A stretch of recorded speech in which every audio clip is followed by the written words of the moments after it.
안녕하세요. 교정하는 쩌롱TV의 신철롱입니다. 오늘은 저번 영상에 이어서 매복치아에 대한 얘기를 더 해보려고 하는데요. 매복치의 치료는 어떻게 하는가를 말씀드릴 겁니다. 일단 매복치라는 것은 치아가 잇몸을 뚫고 입 안으로 나오지 못하고 잇몸 속에, 심하면 잇몸 뼈 속에 묻혀있는 걸 얘기한다고 했었죠.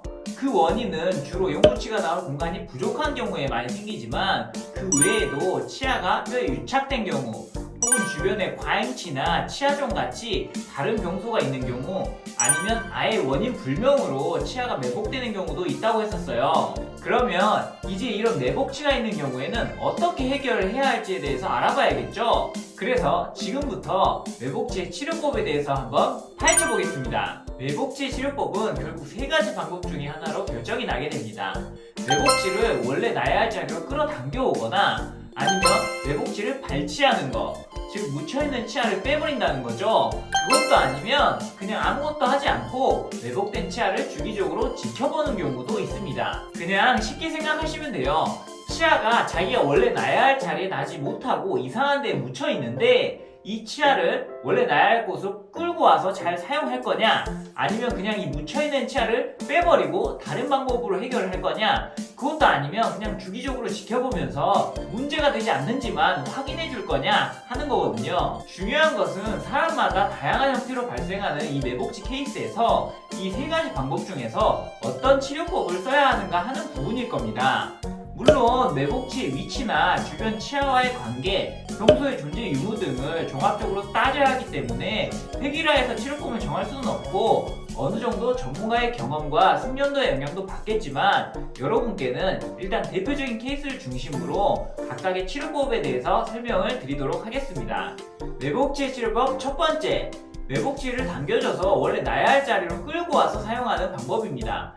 교정치료라고 하는 것 자체가 치아를 우리가 원하는 위치로 이동시키는 거잖아요. 마찬가지로 묻혀있는 매복치도 교정적인 힘을 가해서 우리가 원하는 위치로 이동시킬 수가 있습니다. 다만 치아가 잇몸 안쪽 안 보이는 위치에 있기 때문에 치아에 힘을 가할 수 있게 교정장치를 붙이기 위해서는 일시적으로 잇몸을 열어서 장치를 붙여주는 과정이 동반되어야 합니다. 묻혀있던 치아에 장치를 붙이고 나면 장치에 연결된 고리를 바깥으로 빼놓은 다음 다시 잇몸을 닫아주게 되는데요. 사진에 고리만 삐져나온 것이 보일 거예요. 이 고리를 이용해서 간접적으로 치아가 원하는 위치로 나올 수 있게 교정적인 힘을 적용시키게 되고 치아가 서서히 원하는 위치로 이동하면서 잇몸을 뚫고 나오게 되면 최종적으로 교정용 브라켓을 부착해서 치아를 가지런하게 배열시켜줍니다. 말은 쉬워 보이지만 치아가 잇몸 안에서 움직이기 때문에 보이질 않잖아요.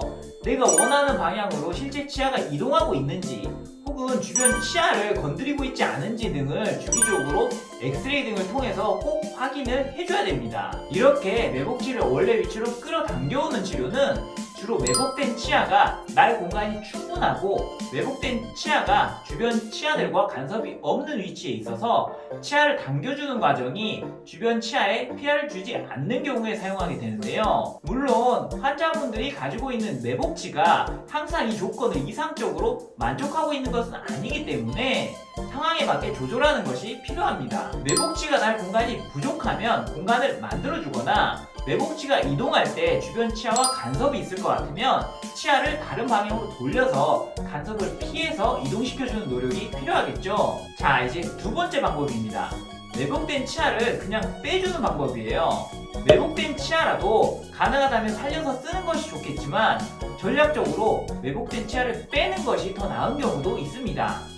치아를 빼는 것은 아까 첫 번째 방법에서 매복치에 교정장치를 붙일 때처럼 잇몸을 열어서 매복된 치아를 노출시킨 다음에 장치를 붙이는 대신 그 치아를 빼주면 됩니다. 이 방법은 매복된 치아를 배열할 공간이 부족해서 치아를 끌어당겨도 치아가 날 공간이 없는 경우나 왜곡된 치아가 주변 구조물과 너무 근접해서 왜곡된 치아를 당기는 과정에서 주변 치아들이 손상을 받을 위험이 있는 경우에 사용하게 됩니다. 이렇게 왜곡된 치아를 빼게 되면 왜곡치 자체는 사라지기 때문에 문제가 해결되긴 하겠지만 원래 정상적으로 나야 할 영구치를 뺐기 때문에 그 영구치가 원래 있어야 할 자리를 어떻게 해야 할지가 숙제로 남게 됩니다. 교정적으로 치아를 이동시켜서 공간을 없애준다면 따로 보철 치료가 필요하지 않겠지만 그러지 못할 경우에는 임플란트 등의 보철 치료를 하는 것도 고려해야 합니다. 마지막 방법입니다.